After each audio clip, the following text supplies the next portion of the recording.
Hey, Bryce Tubbs here. I just want to share with you today. So, for bookkeeping businesses that are at home, like why most people struggle in their first 2 years.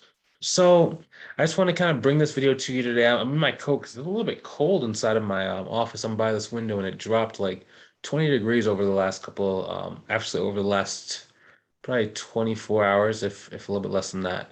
But back to what we're talking about, right? So let's talk about like what causes most people to struggle. Now, if you want some help before we even get into that, growing your accounting or your bookkeeping business, maybe been trying for a little bit of time, but it's just not quite working the way that you want it to be. And you're seeing that, in order to reach your goal, it's going to take a lot more either manpower, time power, or just a better strategy and a better plan overall. I just want to encourage you to go ahead and click on the link either above or below the video to book a call with me. And on that call, what we're basically going to do is we're going to say, hey, this is exactly where you are right now. This is where you want to go. And then here's the process of us working together to be able for you to, hit that goal in the shortest time period possible without having to feel confused, without having to feel like you're frustrated, and without having to, work 60 hours a week to get to barely like, 8K a month. If that sounds like something you want to do, you want to learn how to go and grow your business with less effort, less time, less frustration, go ahead and click on the link inside the description below. Now, back to the video. So, number one, okay, so there's a couple main reasons why most people struggle. The first thing is audience growth. Okay, so the reason why I say that most people struggle is because they're not thinking of their business in terms of the amount of connections and relationships that they have. And that's a huge mistake. Most of the time, what happens is like people they just kind of like do stuff and they get frustrated very easily because they don't really understand that in your first 1 month, 2 months, 3 months in business, your job is to go and create as many relationships with business owners as possible. Your job is not to go create a website. Your job is not to go create a blog. Your job is not to go and, spend 3 weeks to a month on your business card slash your logo slash your brochure. Okay, but that's the thing that people just struggle with, right? And actually, we'll even talk about this. So there's too many distractions that prevent you from doing what's important. Okay, that's number one. There's too many distractions that prevent people from doing what's important. And again, just like the website, the what's another one? Business cards, logos, a business name. Like, don't spend that much time on this, guys. When you're getting started, your only job is to one, go meet more people, and two, go ask them if they want your help with their accounting and bookkeeping services. That is it. If you go do that to 1,000 people, you're not gonna have a problem getting 10 clients. Okay. Now, assuming that you're, pricing this thing out right, which we have a lot of videos on like sales on this YouTube channel to kind of help you out with that. But assuming you're pricing it out right, if you go do that to 100 people, you're not going to have trouble getting clients. You're not going to be, confused about why people aren't spending money with you. It's going to be very, very simple. Now, that's number one. Okay, guys, that's number one. Now, a good example of this is like Adam. So Adam came to me. He was doing about 2 grand a month when he first joined the program. Now, for him, he was trying to do stuff like he was like going on like nextdoor.com. He was going on like Indeed. He was doing a bunch of different places to try and like meet new clients, but he just didn't really have the right things. He was like trying to work on like a business name. He was trying to figure out specifically like what he needed to do in order to become more official.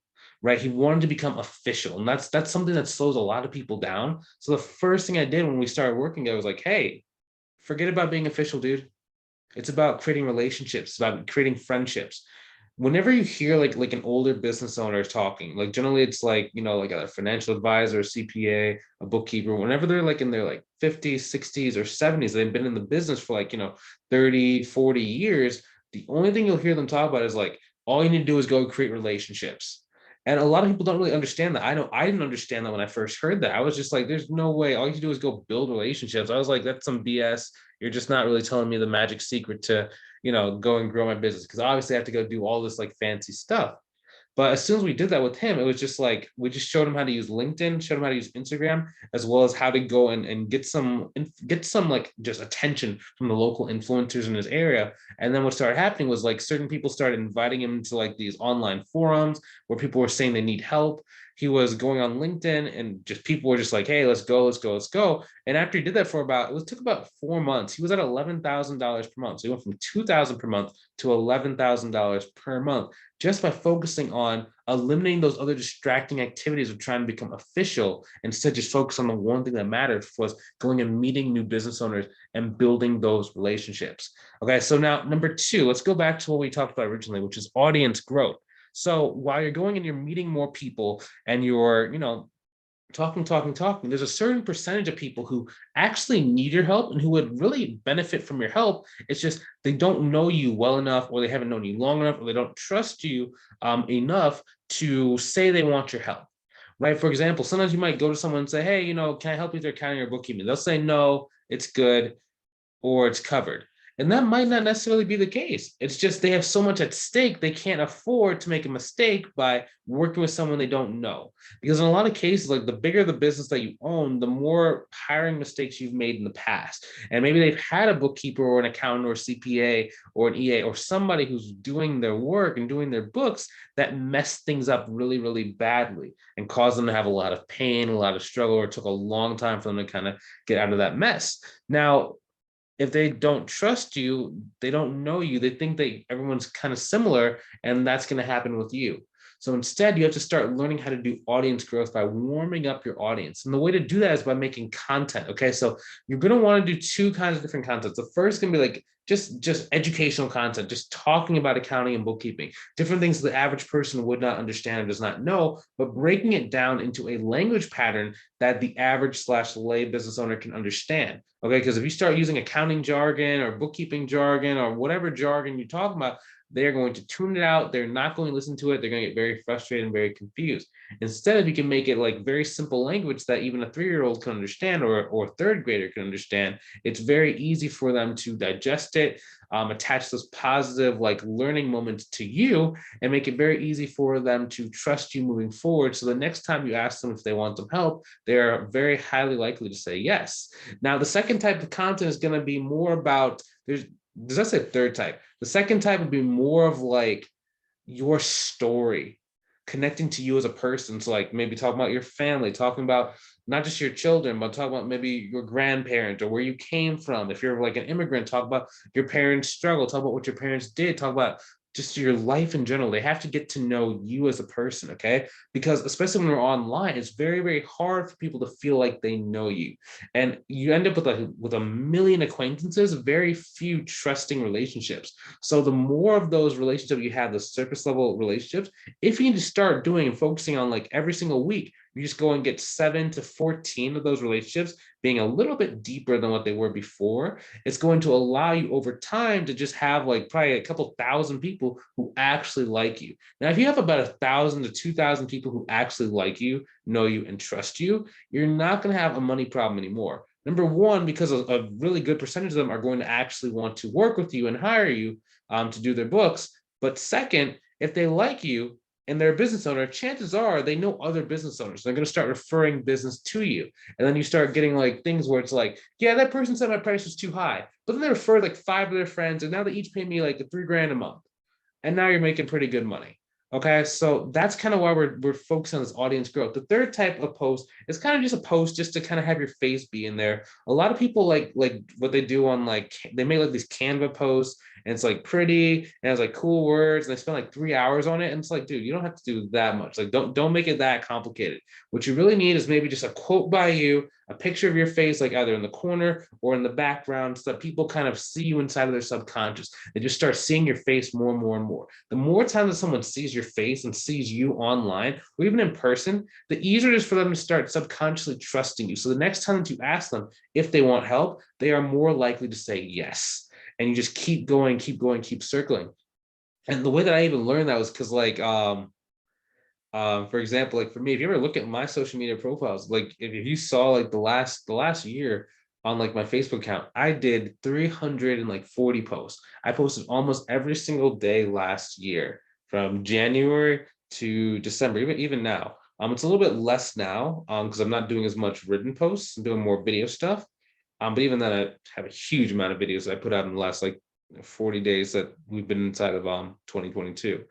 Now, again, the reason why is because I'm just trying to get people to see my face over time. They don't have to buy in the first post. They won't buy in the second post. In some cases, it might take 100 posts that someone sees you 100 times before they fully trust you to move forward. And that's okay, as long as you know that that's what it takes and you're building that audience over time. A good example of this was my student, Eileen. So when Eileen, like, she hit a point where she was like at 5 grand a month and she was like really, really chill and relaxed and she was just having fun, kind of growing. But then there came a point where she's like, hey, I'm ready to grow again. And I had told her, like, when she was kind of in her relaxation mode, it's like, hey, make sure that you're still growing your audience. You're still making some content. Like, you don't have to post every single day. I'm not saying that, but just maybe once a week. Maybe share like a helpful article with different people you're connected to. Maybe share people who are, share a piece of content with someone you're following, or just give like a book recommendation. Maybe ask them some kind of question. So when you are ready to grow, it's a simple call to action to see if they want your help. She did that. She was very diligent in that process. So when she was ready to grow, all she did was run what's called a messenger campaign. Inside of like LinkedIn, Instagram, we have like a certain tool we use, and you can just tell it to type in a specific message to get people to start the conversation and immediately just ask them if they want some help. And then a good percentage of those people who she already been talking to said yes. She got 7 people on the phone. She closed about 5 of them right away. And then even one of them came back about 30 days after she initially did that campaign and signed up. So she actually closed about, there's anywhere between 5 to 6 out of 7 from that one campaign because she had been diligent to grow her audience and build that depth of the relationship without having to ask for anything from them. And then when she was ready to do so, they were just like, yeah, let's do this. Let's go. I know you. I like you. I trust you. Let's go. How much does it cost? And that's it. Very simple, as long as you focus on the same things. Okay. And that's why, like, that's what most people just kind of struggle in their first year because they're not thinking about those. They do everything that's a distraction that causes them not to go and meet new people. And then once they do have new people, since they're so distracted, they're not focused on growing their audience. And then it just causes them to continue to struggle and not really get the clients that they want. And that's why whenever someone works with me, it's so easy for me to get the results. It's just like, okay, so here are the couple things you have to do, and let's do them consistently. And over time, when you're doing the right things consistently, you start getting what's called like a snowball effect. And at first, it starts going linearly, but then we start adding a couple like really key things. Then it starts going exponentially. Okay, so linearly first to go and get your initial set of clients, and then exponentially once we start implementing better content to educate the people who said no originally. And it's a crazy system. Now, if you want to help growing your business, and maybe you're tired of doing things on your own, maybe you've been trying for a little while, but it's just not quite working the way that you want it. And you're kind of seeing that the longer you're doing it the way you're doing it, the farther your goals and your dreams actually become. It can be very discouraging and very scary and very nerve-wracking. So like, I don't want you to go through that. So instead, why don't you go and click on the link either below the video in the description or in the comment section below and book a call with me. And on that call, like, we're going to look at what does it actually take for you and myself to work together to reach that goal. Is your goal reasonable? How long will it take to reach your goal? What do you have to do in order to reach your goal? What does that process look like in order for you to reach your goal? And if you think that like it was actually going to work for you, if you think that I'm the person to help you do it, then we can talk pricing, the duration of the program for you, and then we can get you onboarded, and then we can work together to accomplish the plan that we set out to do together. So if that's you, I'll see you on the call. If it's not you at this moment in time, it's okay too. No harm, no foul. I will see you inside of the next video. Talk to you soon. Have a great one. Man.